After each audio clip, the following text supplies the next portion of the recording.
Hello there, Will Bodie here, and tonight I shall be reading to you How the Grinch Stole Christmas. Please excuse my imitation for the Grinch, and enjoy. Hope you do.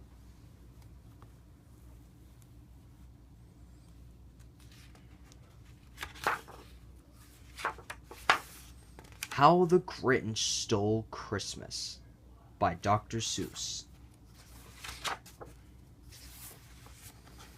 Every Who down in Whoville liked Christmas a lot.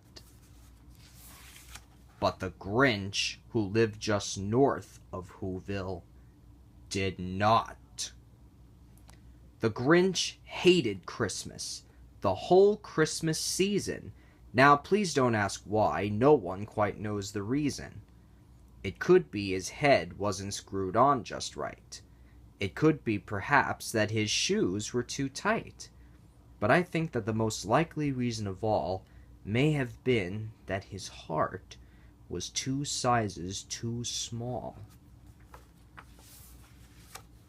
But whatever the reason, his heart or his shoes, he stood there on Christmas Eve, hating the Whos, staring down from his cave with a sour, grinchy frown at the warm, lighted windows below in their town.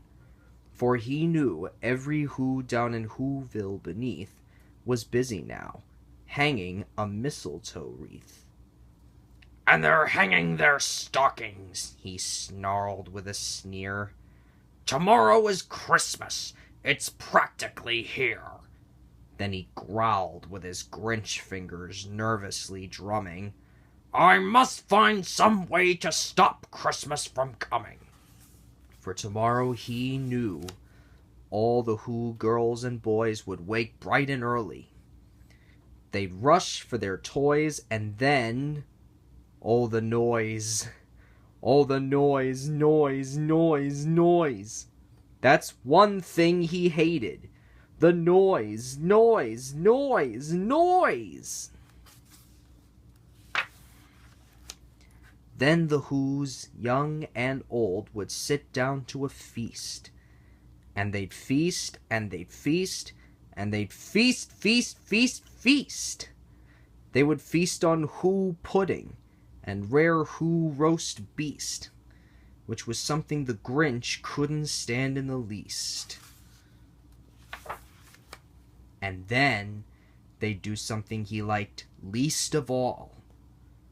Every Who down in Whoville, the tall and the small, would stand close together, with Christmas bells ringing.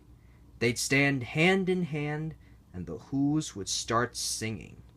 They'd sing, and they'd sing, and they'd sing, sing, sing, sing! And the more the Grinch thought of this Who Christmas sing, the more the Grinch thought, "I must stop this whole thing. Why, for 53 years I've put up with it now. I must stop this Christmas from coming. But how?"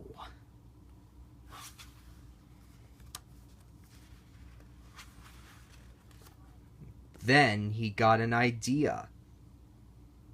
An awful idea. The Grinch got a wonderful, awful idea.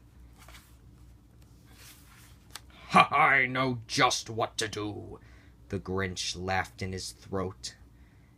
And he made a quick Santa Claus hat and a coat. And he chuckled and clucked, "Ha, ha, ha, what a great Grinchy trick!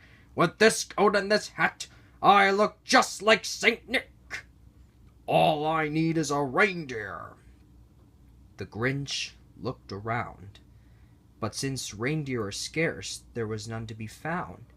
Did that stop the old Grinch? No. The Grinch simply said, "If I can't find a reindeer, I'll make one instead." So he called his dog Max. Then he took some red thread, and he tied a big horn on the top of his head. Then he loaded some bags and some old empty sacks on a ramshackle sleigh and he hitched up old Max. Then the Grinch said, "Get up!" And the sleigh started down toward the homes where the Whos lay a snooze in their town. All their windows were dark. Quiet snow filled the air. All the Whos were all dreaming sweet dreams without care. When he came to the first little house on the square. "This is stop number 1, the old Grinchy Claus hissed. And he climbed to the roof, empty bags in his fist. Then he slid down the chimney, a rather tight pinch.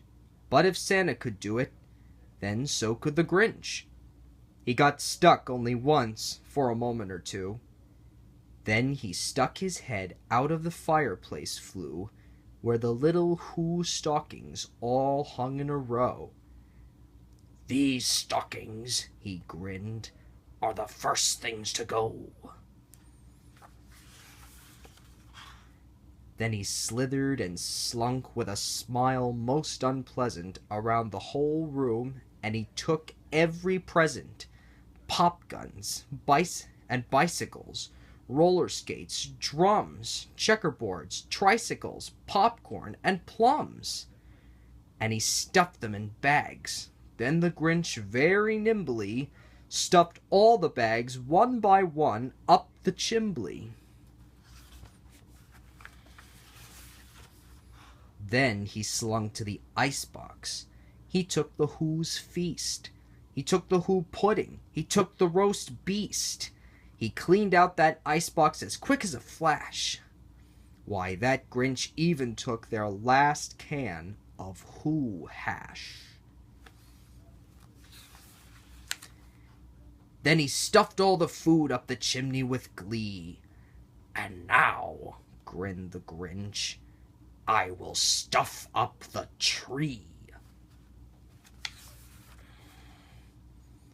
And the Grinch grabbed the tree, and he started to shove, when he heard a small sound like the coo of a dove. He turned around fast, and he saw a small Who. Little Cindy Lou who was not more than 2. The Grinch had been caught by this tiny Who daughter, who'd got out of bed for a cup of cold water. She stared at the Grinch and said, "Santa Claus, why? Why are you taking our Christmas tree? Why?" But you know, that old Grinch was so smart and so slick, he thought up a lie, and he thought it up quick. "Why, my sweet little tot," the fake Santa Claus lied, "there's a light on this tree that won't light on one side. So I'm taking it home to my workshop, my dear. I'll fix it up there, then I'll bring it back here." And his fib fooled the child. Then he patted her head, and he got her a drink, and he sent her to bed. And when Cindy Lou Who went to bed with her cup, he went to the chimney and stuffed the tree up. Then the last thing he took was a log for their fire. Then he went up the chimney himself, the old liar. On their walls he left nothing but hooks and some wire. And the one speck of food that he left in the house was a crumb that was even too small for a mouse. Then he did the same thing to the other Who's houses, leaving crumbs much too small for the other Who's mouses. It was 1/4 dawn, all the Who's still abed, all the Who's still a snooze, when he packed up his sled, packed it up with their presents, the ribbons, the wrappings, the tags and the tinsel, the trimmings, the trappings. 3,000 feet up, Up the side of Mount Crumpet he rode with his load to the tip-top to dump it. "Pooh-pooh to the Who's," he was Grinchishly humming. "They're finding out now that no Christmas is coming. They're just waking up. I know just what they'll do. Their mouths will hang open a minute or two. Then the Who's down in Whoville will all cry, boo-hoo." "That's a noise," grinned the Grinch, "that I simply must hear." So he paused, and the Grinch put a hand to his ear, and he did hear a sound rising over the snow. It started in low, then it started to grow. But the sound wasn't sad. Why, this sound sounded merry. It couldn't be so, but it was merry. Very. He stared down at Whoville. The Grinch popped his eyes. Then he shook. What he saw was a shocking surprise. Every Who down in Whoville, the tall and the small, was singing, without any presents at all. He hadn't stopped Christmas from coming. It came.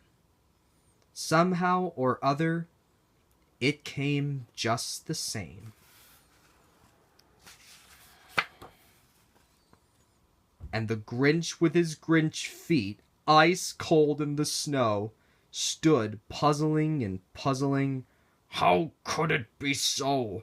It came without ribbons. It came without tags. It came without packages, boxes, or bags. And he puzzled 3 hours, till his puzzler was sore. Then the Grinch thought of something he hadn't before. Maybe Christmas, he thought, doesn't come from a store. Maybe Christmas, perhaps, means a little bit more.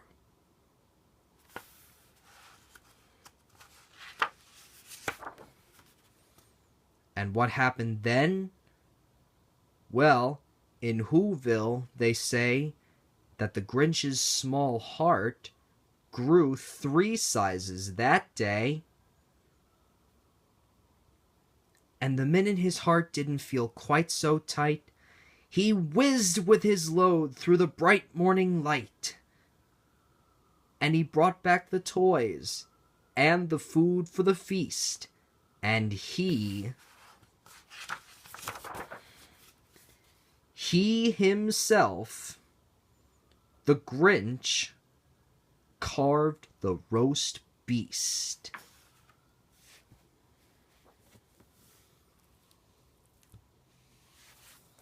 Well, I hope you enjoyed this reading video. I'll see you later until next time, so goodbye. And Merry Christmas.